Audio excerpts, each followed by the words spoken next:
I thought I knew. Yeah, there you go. That's it? That's it. Yeah. That's awesome.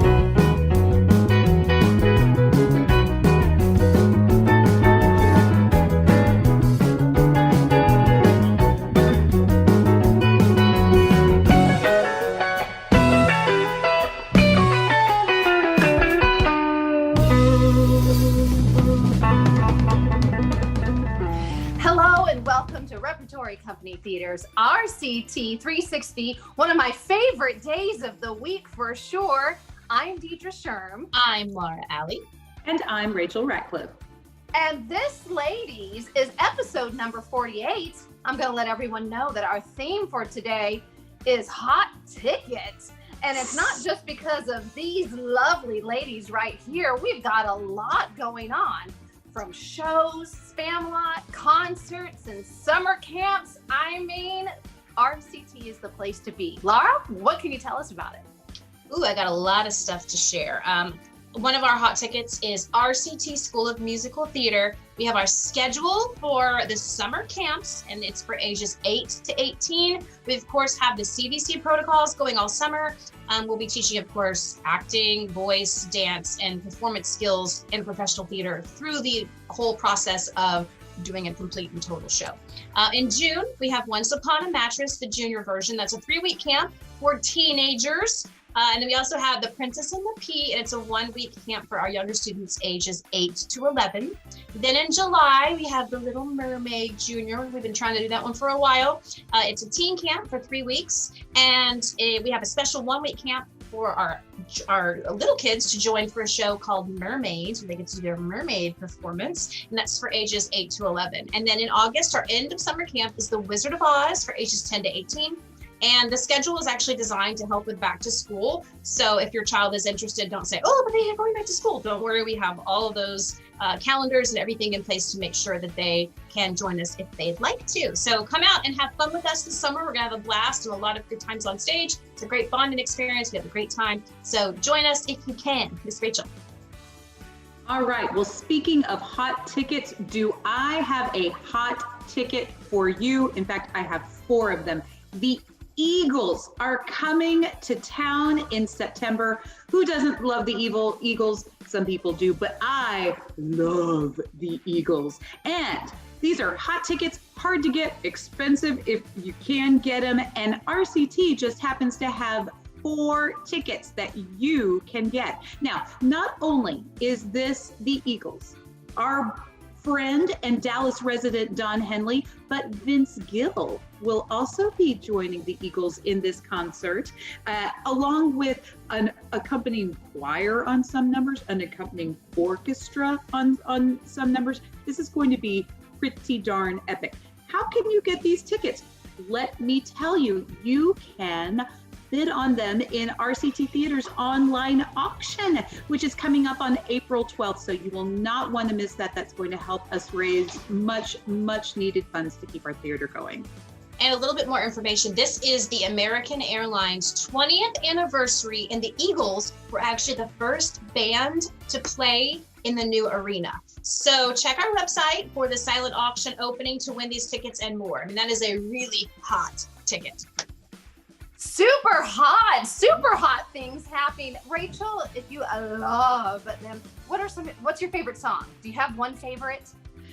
Oh, that's a really good question. So I love Take It to the Limit so much, but Desperado, like, you can't go wrong with Desperado. And there's actually, and this isn't exactly on all fours, but there's a Linda Ronstadt cover of Desperado that I just live for. So, you can't go wrong with any Eagles song. I think my favorite might be Hotel California. That's what I was gonna say. I love that one. Yeah, mostly because I love to air guitar when it gets to that one part. Yeah. I also love that. I can't tell you why. Oh, I hope Vince Gill sings. Oh, that's Skills. down. That's the best harmonies, like the best harmonies. Oh, I forgot about Seven Bridges Road. I love that one where they start a cappella. That's a great one too. Ooh, and Witchy Woman. That one's good too. Good songs. We could go on and on and on. Just keep singing. But, some of my favorite things are Eagles songs And one of my favorite things is quarantine confessionals. So, hey, take us to the hot ticket with that, Rachel. Thank you, Deidre. And welcome, friends. Let's take it to the limit one more time for yet another installment of Quarantine Confessions. Come closer, closer, but not too close. Okay, friends, so this is a celebration of hot tickets today. Just thinking about all of the great shows and concerts and events that we can all go see. And as things are starting to open up, as more of us are getting vaccinated, there's more opportunity and more things coming in that we can take a part of. And that's great. Yay! But as I've started to think about that, I then turned inward and said, oh crap, I'm gonna have to start going to things again. And understand that this is coming from a person who identifies as an extrovert. It's not like I'm a little wallflower against the wall here, but going out to places has kind of lost some of its appeal. I mean, I used to pout if I ended up staying home on a Friday night. And now, gosh, if I have to put on pants that don't have an elastic waistband, then that's kind of a little bit of a dark day for me. I was actually talking to someone earlier this week about the fact that, like, as we have all been home and kind of changed our routine, that like our neural pathways have actually changed, so that like what feels good and what feels normal is different than it was a year ago. And that could not be more true for yours truly.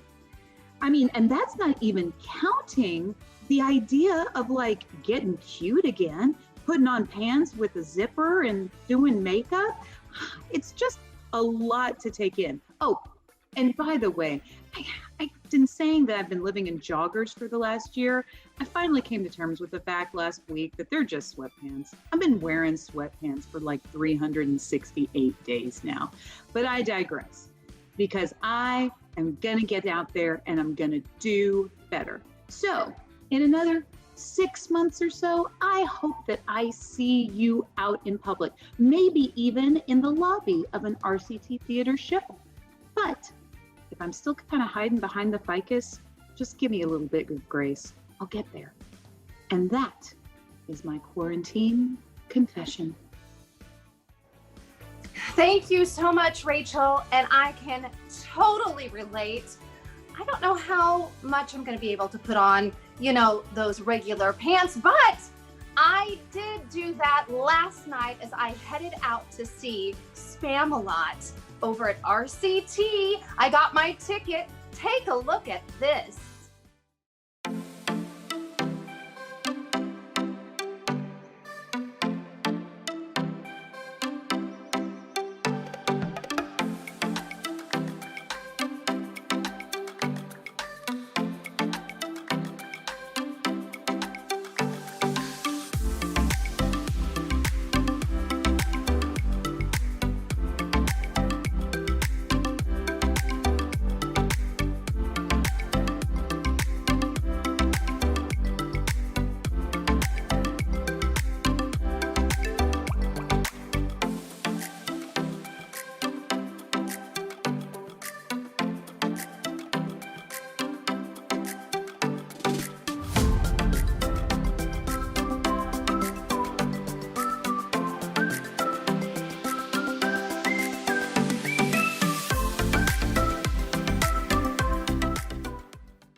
What a great night that was. I had so much fun, and I hate to have to tell you all this, but Spamalot is 100% completely sold out. I warned you to get your tickets. I got mine about 3 weeks ago, so I was able to really enjoy it last night.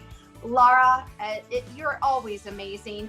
And now, actually, for our In the Spotlight interview, we get to see one of our other Spamalot RCT troupe actors. Take it away, Laura, for In the Spotlight. Today's In the Spotlight interview is one of the stars of RCT's Spamalot, the musical. Please welcome to our webcast, Jared Duncan. Hi, Jared. Hi, how are you? Good. Thank you for being with us today. Yeah, glad to be here. First of all, can you tell us a little bit about who you are and what it is that you do? Yeah, well, currently I'm the voice teacher for Salina ISD, currently teaching at the high school. I've been there for about 6 years, and I average about 10 to 15 kids per year. I sing with the Dallas Symphony chorus currently. I've been there for about 8 years now, and I sang with the Dallas Opera chorus back in 2012. I do a lot of performing gigs around the Dallas Metroplex, different kinds of performing gigs. And when I'm not teaching voice lessons during the week, I have a second job, and that's when I go to Greenville, where our family business is, where I'm an apprentice electrician. Nice, very nice. So you're a man who wears many hats. I like that. How has your many lines of work changed due to the pandemic? Well, not as dramatic as some of my friends. When the schools were closing back last March, I wasn't able to teach lessons because I go to the school to teach lessons, and the parents did not want to have me coming over and working with them individually as everything was happening, and we didn't understand what was going on. But right around about midsummer, with some of the kids wanting to do competitions during the school, I started giving a few lessons here and there on some of the music that they were preparing, with safety protocols in mind. Sure. And then when the schools began to open up back in August, Salina did have people in the school, and I was very fortunate enough to be able to go to the school to teach. And I was very, very lucky to where the room that I teach in is a very, very long room. I say about 15 feet wide. So it's a very long room. So we were able to keep a nice distance, and we were able to have lessons and try to have a bit of a normal life for the kids. Sure. But with being an electrician, we were considered essential. Right. So I was able to work full time with my father during those early months last year. So I was very fortunate to be in those situations and be able to pay bills and things like that. Right. It's lucky to be an essential worker. I believe Mm-hmm. it.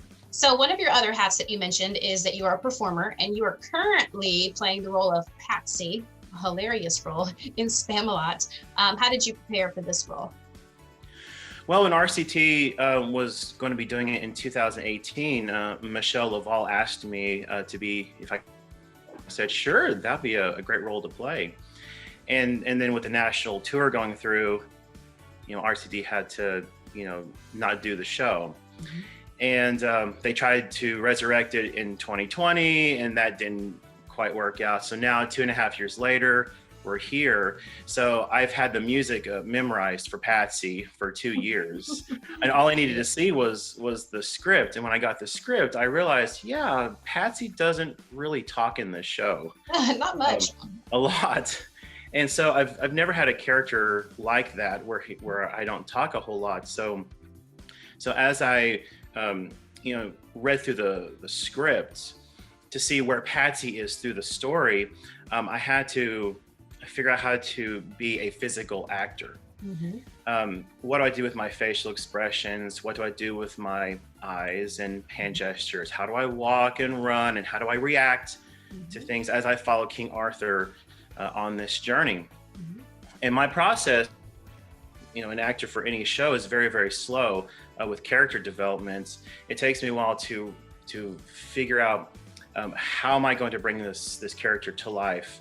I have to read the script, see the blocking, and then when the costume is there sitting at my chair, right, that's when I fully have an embrace on that character. And then I do feel like I can bring this character to life once I put that costume on. Mm-hmm. And with Patsy, every rehearsal that I've had, I find new and different things to try out. And if they don't work, I don't do it. And So it's been a really cool experience with this character. Oh, not to mention finding an accent for this character. Exactly. Knight's trying to talk very proper British, and then trying to find something more nasally for Patsy, because he's he's a peon. He's a peon. Yeah. Nice. So we're kind of glad that we're kind of getting back into musical theater and we can safely perform with our COVID-friendly, socially distanced version of the show. What is your favorite thing about musical theater? For a long time with me doing musical, the past years from high school on, I really enjoy working with people who have the same love for musical theater that I do. Some of my best and closest friends have been in shows that I've done, and we have a very special bond that's unlike anything outside of the theater world.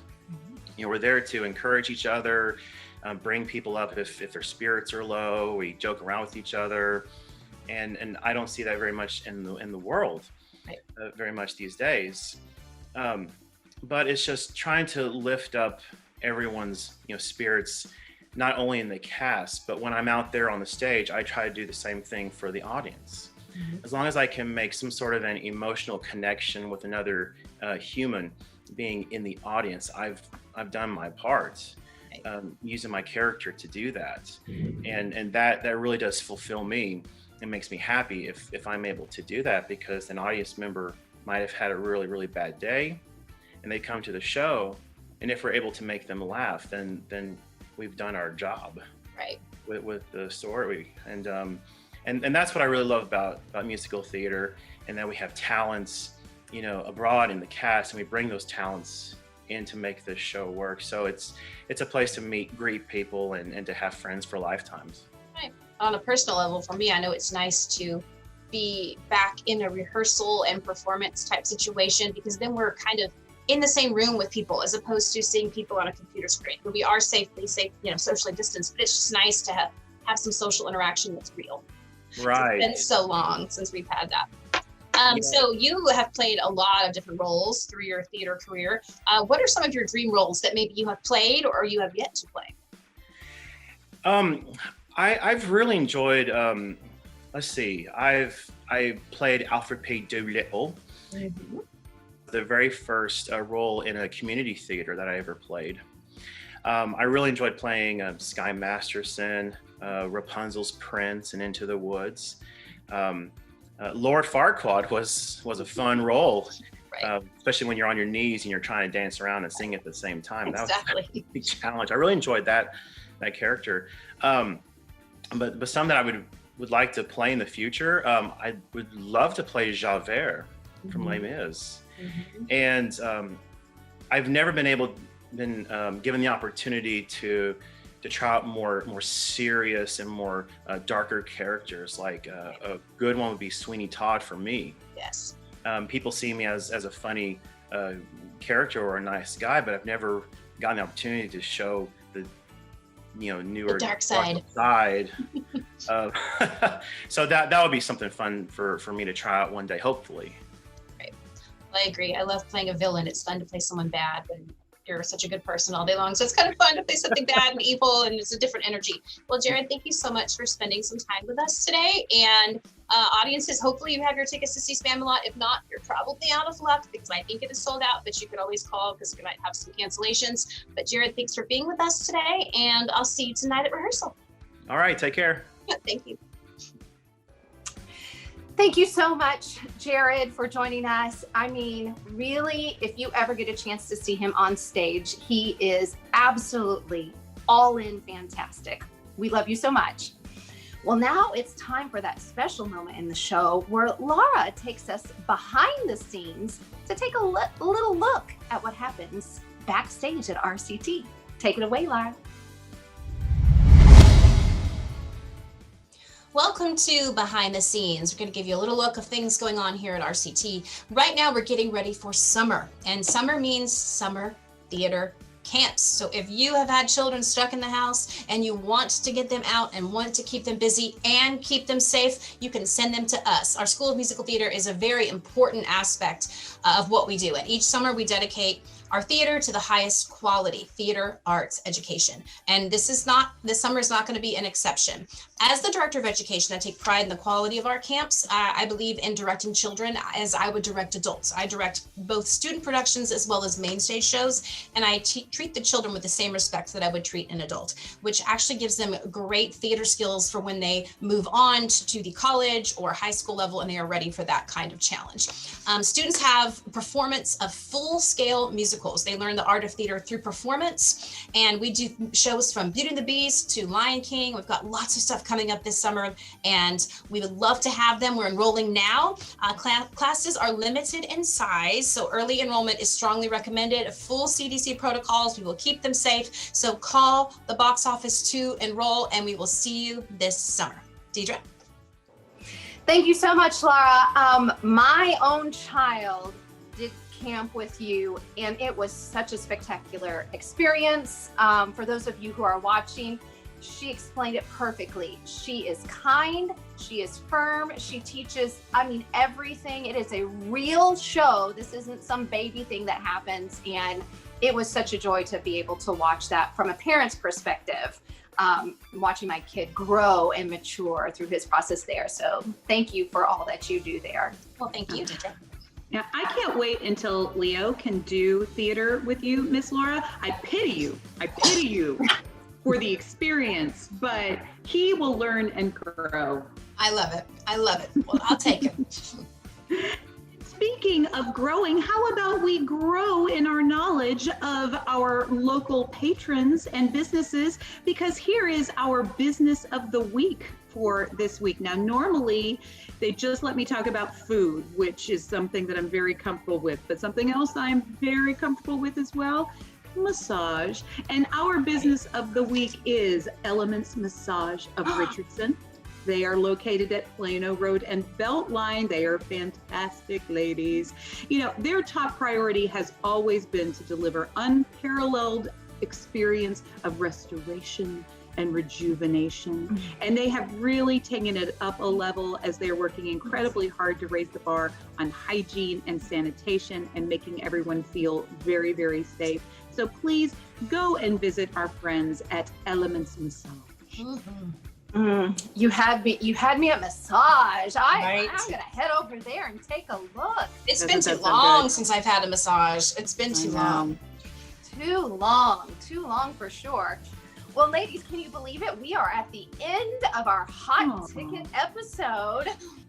And wow, this is one of my favorite times of the week. It is so nice to spend this time with both of you.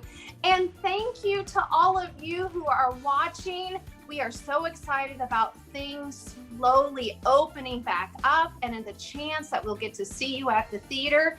And until that time comes, I am. You are. We are. RCT.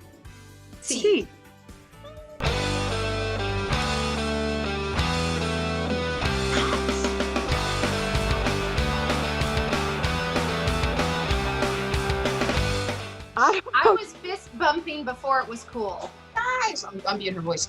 Turn off your internet. Boys, Mom's trying to do her thing. Here I am. Hey, everybody. I was- but Deidre. And Dawn, I'm am not I here. bright Oh, I'm enough? still I need here. Rachel, you're still- every time. Rachel, you're still not Deidre. But someday Yeah. I will be. No, you try. Someday. I think it could be funny for one show if we were all each other. Do you know what I mean? Like, we look like each other and do impersonations of each other. I think it'd be fun. Rachel, you're okay to come back now. Come back, Rachel. Really, we could have like an entire YouTube channel of nothing but just me you going not away and coming being back. where I'm supposed to be. Ooh, she's in her black hole. Rachel. Everybody Is Rachel right here? Rachel is down to your left. There. She's down to your left. And Laura's here. Now, Laura's to the other side. Laura's straight to your left. So Yeah. there and there. That's right. That's right.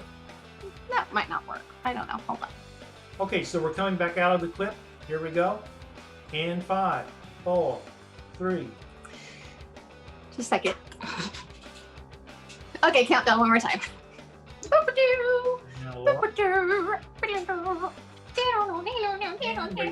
Flattering neckline you have on, Deidre. I enjoy that. Really? Thank you. Yeah. Well, thank you, Rachel, for that. Something to look forward to while we're opening things up for our hot. You froze, Deidre. You went hot and went Start with hot. Thank you so much. Hold on. I don't even know what I said after that. Did I was like quiet? You until froze that on moment? hot, so I don't know. Hot. Everything was Hot. You were hot. You froze on hot. everything's hot. So hot. Okay. Sorry. Again, I was like, John, are you gonna count down? John? it was. It was counting, and you were like this. And you froze. Hot. Hot. It kind of like sounded like you like wrapped it a little bit. I am. I am. I am. I should have said you That was my are. Bye. Bye. Bye. Looking hot, Rachel. Hot. No, you are. You No, are. You are. You are. You are. No, you are. You are.